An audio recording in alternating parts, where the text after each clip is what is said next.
Depuis des années, des siècles peut-être, nous sommes pourchassés par des chasseurs de crabes, et toujours vers cette période du carême. Ils tendent des pièges toute la nuit et capturent tous les crabes qui ont le malheur de s'y aventurer. Mais pourquoi donc, demanda Touloulou le bienheureux.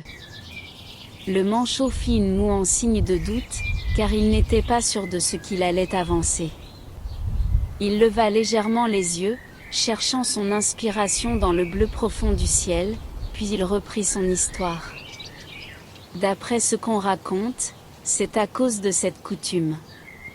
Tous les lundis de Pâques et de Pentecôte, ils se ruent par milliers sur les plages pour y passer la journée. Et là, après s'être baignés, ils mangent les pauvres crabes qui se sont laissés piéger, accommodés avec du riz préparé au curry. Ils appellent ça le matoutou crabe. Mais c'est horrible ce que tu me racontes. Comment se fait-il que personne ne dise rien, demanda Touloulou, révolté par ces atrocités. Le manchot n'avait pas de réponse à donner, si ce n'était son extrême résignation face à la destruction périodique des crabes dans toute la région. Et puis, que peut-on faire contre ces géants? Ils ont la taille d'un mâle papayer, leurs pieds sont gros comme les écales d'un coco sec fendu en deux, et leurs mains sont aussi larges que les feuilles d'un arbre à pain. Ils se disent d'ailleurs les maîtres du monde. Après ces mots, il n'y avait plus rien à dire. Touloulou découvrait un monde nouveau aux règles absurdes. Et il ne comprenait pas très bien. Tout cela était trop compliqué pour lui. Et pour ne plus avoir à y réfléchir, il se remit en marche, suivi cette fois par le manchot. Il ne leur restait plus qu'une trentaine de mètres à gravir avant d'atteindre le sommet du Morne. Arrivé tout en haut, un splendide panorama s'offrit aux yeux des deux crabes.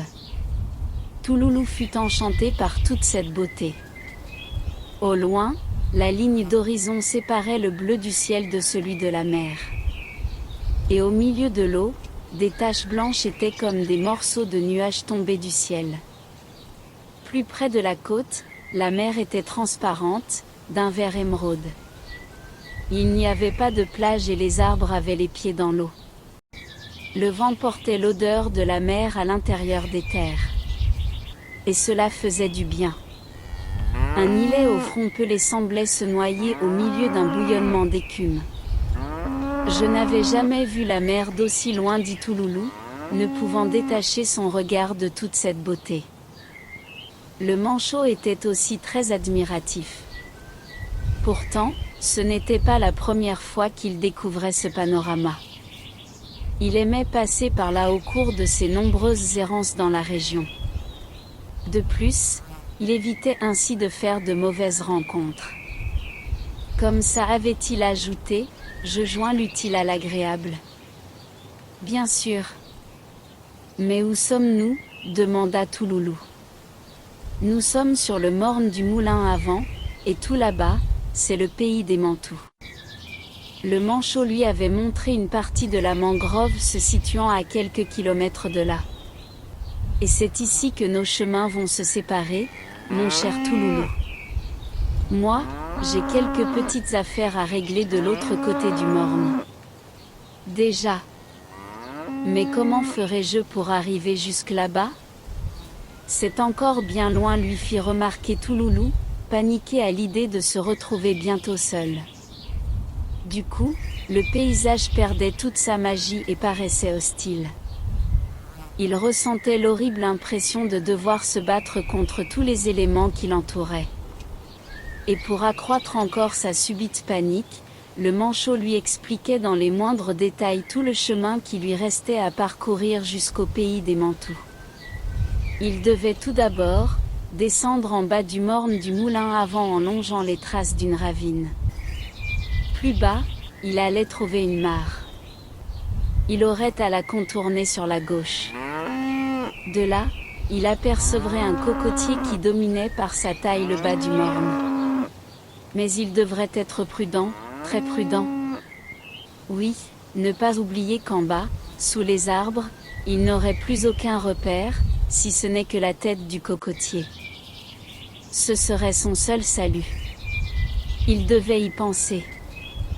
Le cocotier, c'était très important. D'ailleurs, il n'y en avait qu'un. Il ne pouvait donc pas se tromper.